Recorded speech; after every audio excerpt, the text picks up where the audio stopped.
I experienced clinical death during childbirth 2 years ago. The doctors really did not know what was going wrong or why it was becoming so complicated. What happened was that I started losing a lot of blood, and I was given blood transfusions and platelet transfusions, and while I was receiving those transfusions, I was actually bleeding to death. And the doctors were already updating me and informing me that I had 15 minutes left to live. During those 15 minutes, I began going through what I call a spiritual journey. I did not yet understand what was really happening, and I had no idea that the world to come even existed. It was not something I knew about or ever thought about. And what happened to me during the birth is, you're talking to a person who is in shock. I might look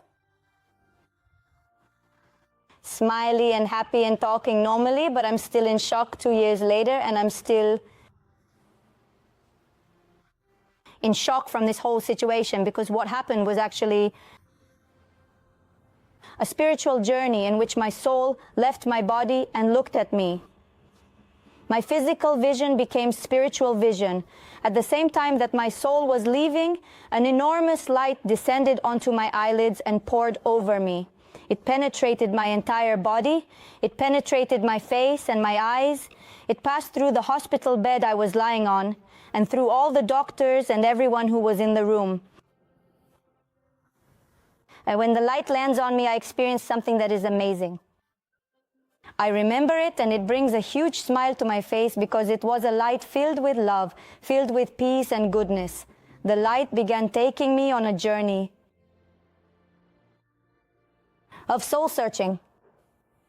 They are showing me a review of my life, my past and my childhood.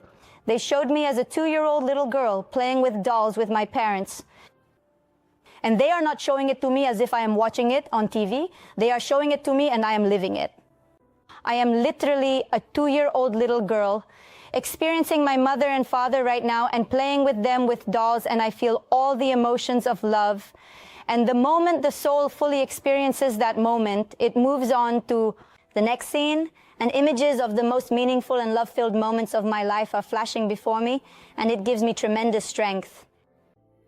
They are showing me certain parts of the future so that I will know how to deal with the doctors and what to tell them.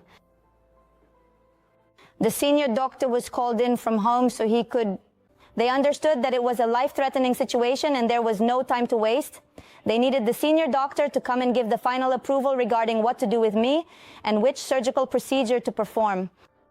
And he comes in and informs me that he is going to perform 2 surgical procedures on me.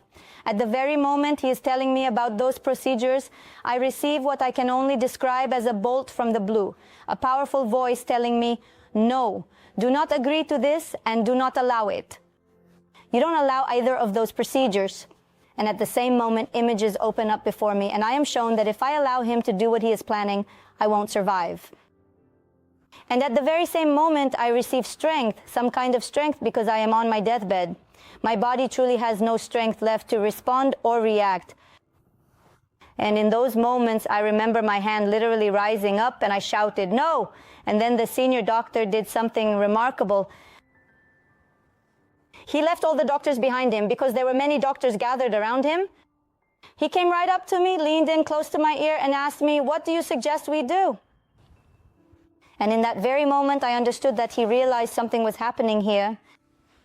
He understood that he needed to be sensitive to the situation and perhaps listen to what was happening.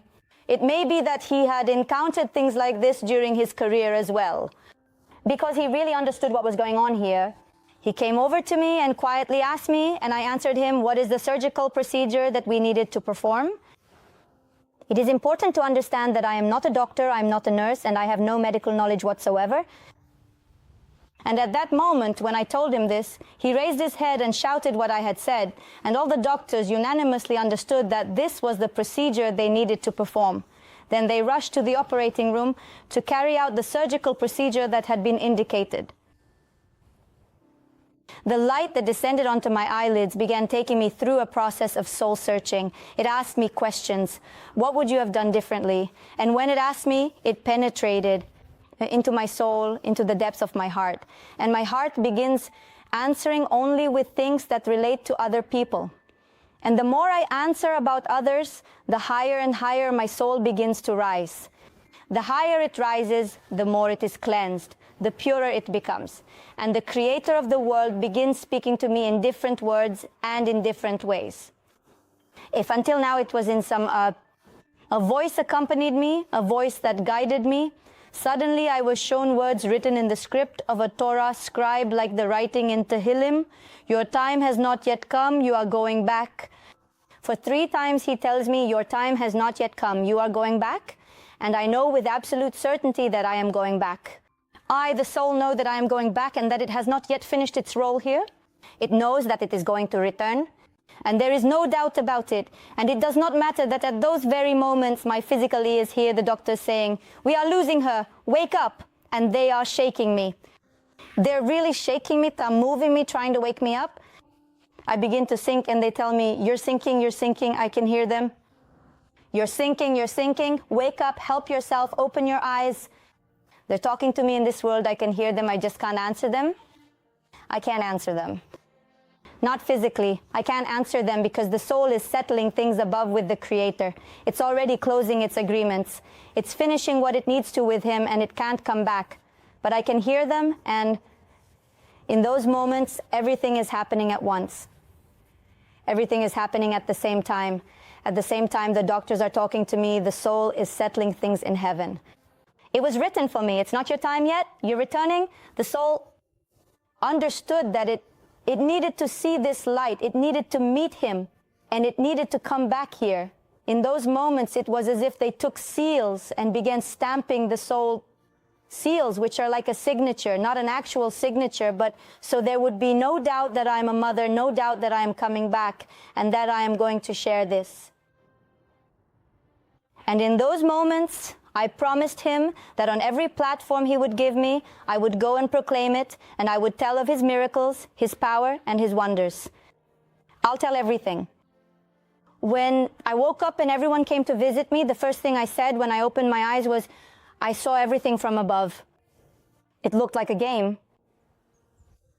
An upside-down world I saw. For me, it's a shock. And when I came back here, one of the things I told my husband was, I told him some of the things heaven told me. I'm not going back to the Ministry of Education. You have to understand that I'm secular, married to a secular man. We got married in happiness and joy, and I have no connection to that world. We never observed Shabbat or kept the mitzvot. We were married according to the law of Moses and Israel, and that was the extent of it. We had a Brit Milah for our baby, and those were the things that's it. We weren't part of that world. And today I find myself completely different because of this experience. I can share that during that time the soul discovered a new language. It wasn't speaking the language we speak, the language I speak today. It was a more holy language.